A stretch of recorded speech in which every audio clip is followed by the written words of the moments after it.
Hello बच्चों, हम अपना साइंस का चैप्टर 2 न्यूट्रिएंट्स इन एनिमल्स अब उसका आगे का पढ़ेंगे। What happens when the food is not digested. क्या होता है जब फूड पचता नहीं है, वो डाइजेस्ट नहीं होता है, जब क्या होता है? Sometime when the living of small और large intestine is irritated, the food is not digest properly. It leads to increased water being passed in the stools. This condition is called diarrhea. It leads to fluid loss. The symptoms are frequent loose watery stools, loss of appetite, nausea, vomiting, stomach pain, abdominal pain और cramp.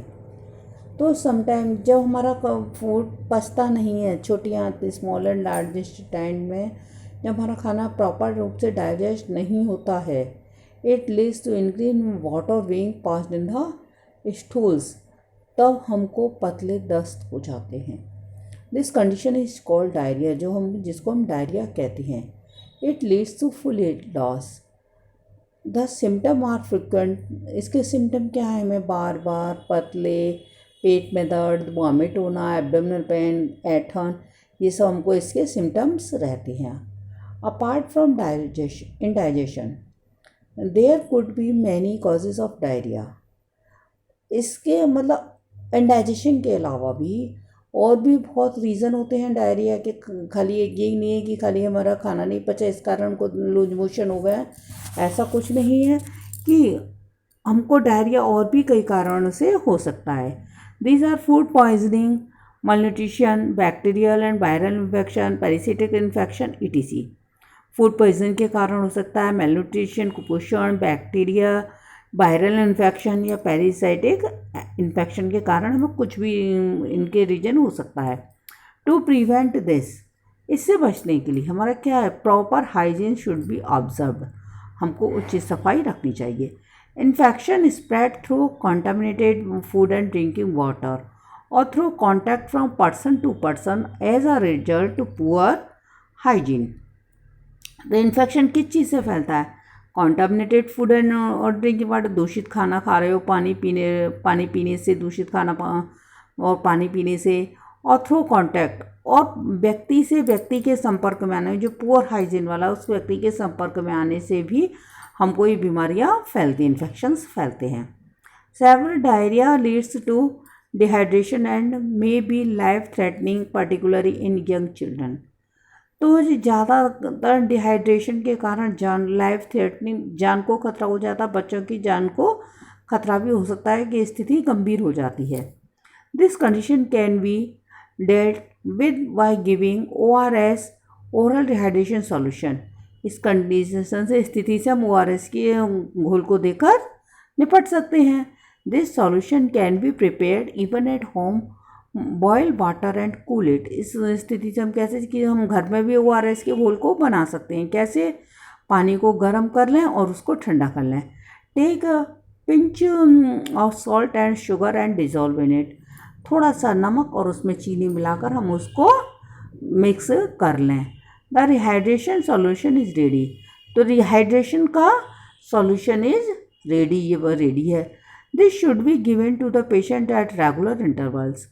ये patient को एक regular interval के दौरान देना चाहिए. Sometime people also suffer from a condition called constipation, means straining with bowel movement, passage of small hard stools.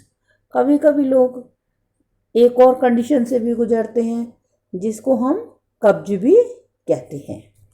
Constipation most commonly occurs when the stool that forms after food is digested moves too slowly as it passes through the digestive tract.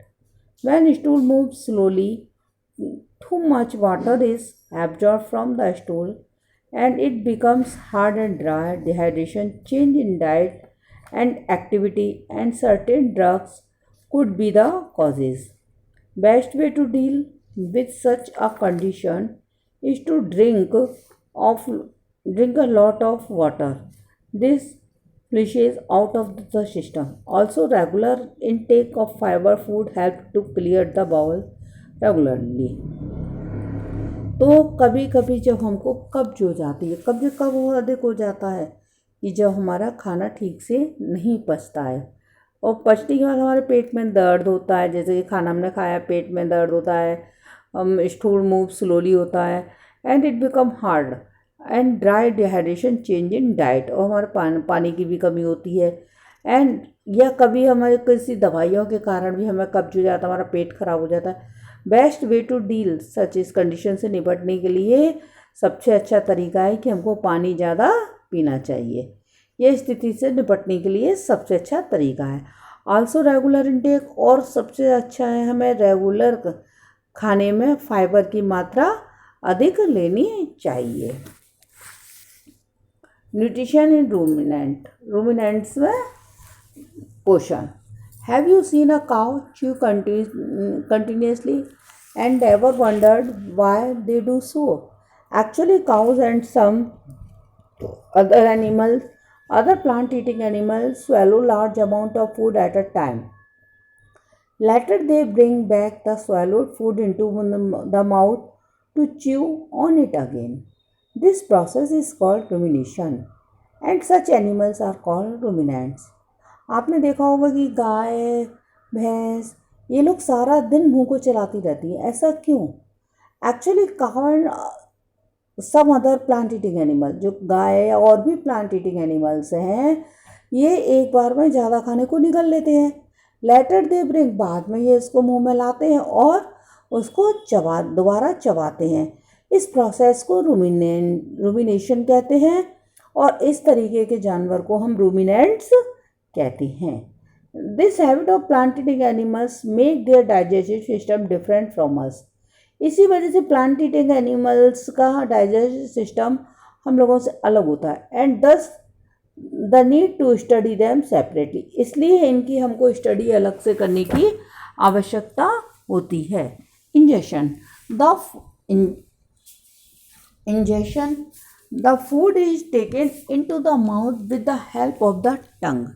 As the food is being chewed, it is also mixed with saliva. Since grass is difficult to digest, ruminants have big chewing teeth with powerful jaw muscles. तो injection, अब ये लोग कैसे अपना खाने को निगलते हैं?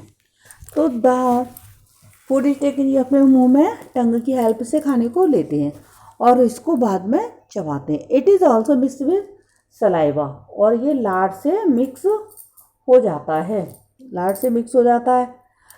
Since grass is difficult to digest, जबकि ग्रास को डाइजेस्ट करना डिफ़िकल्ट है। रूमिनेंट से क्या होता है, च्यूइंग टीथ होते हैं वो और पावरफुल जॉ मसल्स होती हैं, उनकी जॉ मसल्स पावरफुल होती हैं जिसकी हेल्प से वो घास को चबाते हैं। Digestion after the entire chewing the food passes down the 2 to 3 feet long esophagus. The esophagus leads into the stomach, which is ruminants in 4 chambers. Thus you see the ruminants have a unique stomach. अब इस प्रारंभिक प्रक्रिया में तो उन्होंने क्या किया, चबा लिया, उसके बाद खाना 2 से 3 फीट लंबी ईसोफेगस में जाता है। ईसोफेगस मीन्स फूड पाइप में होकर जाता है, फूड पाइप स्टमक में जाती है, which is the ruminants in 4 chamber. वहाँ इसका स्टमक 4 चैम्बर में बटा हुआ होता है। दस you see that ruminants have a unique stomach. तो आप ये देखें कि रूमिनेंट्स का स्टमक किस तरीके से यूनिक होता है। Rumen, the rumen help in storing the large quantities of food that has been quickly consumed. The food is partially digested here and is now called the cud. Ruminants क्या करते हैं, रुमैन क्या है इनका, रुमैन्स लार्ज स्टोर है एक तरीके से। तो आप इसमें डायग्राम में देखें, रुमैन बड़ा दिया हुआ है, तो ये क्या है, लार्ज स्टोरिंग क्वांटिटी, जहाँ काफ़ी मात्रा में उसका फूड स्टोर हो जाता है क्योंकि वो एक बार में जल्दी खाना खा लेते हैं। The food is partially digested here, तो इनका यहाँ क्या होता है, पार्शियली डाइजेस्ट होता है। नाउ कॉल्ड द कड, जिसको हम कड कहते हैं। भोजन का मतलब आंशिक रूप से पचता है, जिसको हम कड कहते हैं। बाद में क्या होता है, the cud is then brought back into the mouth. बाद में ये अपने उस कड को बाहर मुंह में लाते हैं और उसे चबाते रहते हैं। And we swallow in a process called cud chewing, और फिर उसको दोबारा निकल लेते हैं। जब अच्छी तरह उसको चबा लिया, पुनः दोबारा मुंह में लाके उसको चबाते रहते हैं और फिर उसको दोबारा ही अंदर swallow कर लेते हैं। इसको हम कहते हैं cut chewing. The Roman also has billions of bacteria and protozoa which break down the fiber called cellulose found in hay and grass। तो रूमेन में बिलियन बैक्टीरिया एंड प्रोटोजोआ होते हैं जो कि घास में होने वाली सेलुलोज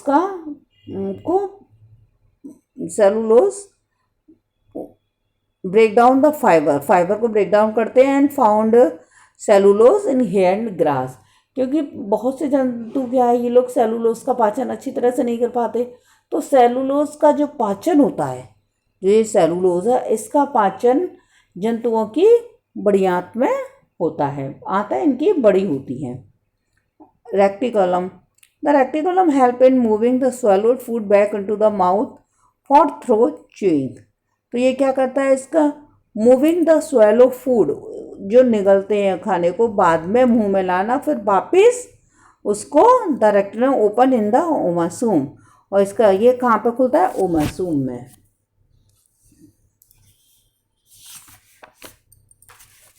ओमासूम क्या है, its main function is to absorb excess water and reduce the particle size further. तो इसका मेन फंक्शन है absorb excess water. Abomasum, the wall of abomasum secret digestive juices that help in digestion. यहाँ पर digestive पाचक रस निकलते हैं, पाचन रस निकलते हैं, जिससे कि पाचन रस स्रावित होता है, हेल्प करते हैं उनके डाइजेशन में। एब्जॉर्प्शन क्या है, absorption means in the fourth chamber stomach, इनके स्टमक का फोर्थ चैम्बर है itself, what the main absorptive organs are the intestines.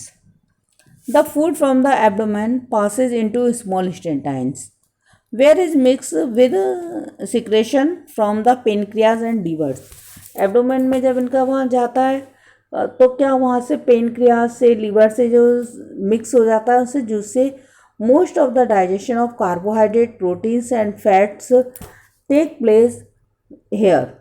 Several villi are present here which help in increasing the surface area for absorption. The small intestine lead to the large intestine. The main function of the large intestine is to absorb water from the digested food that is flowing down, make it more solid and excrete it out as feces। तो अब इसमें क्या हुआ, the absorption उसका stomach में होता है, absorption begin in fourth chamber stomach.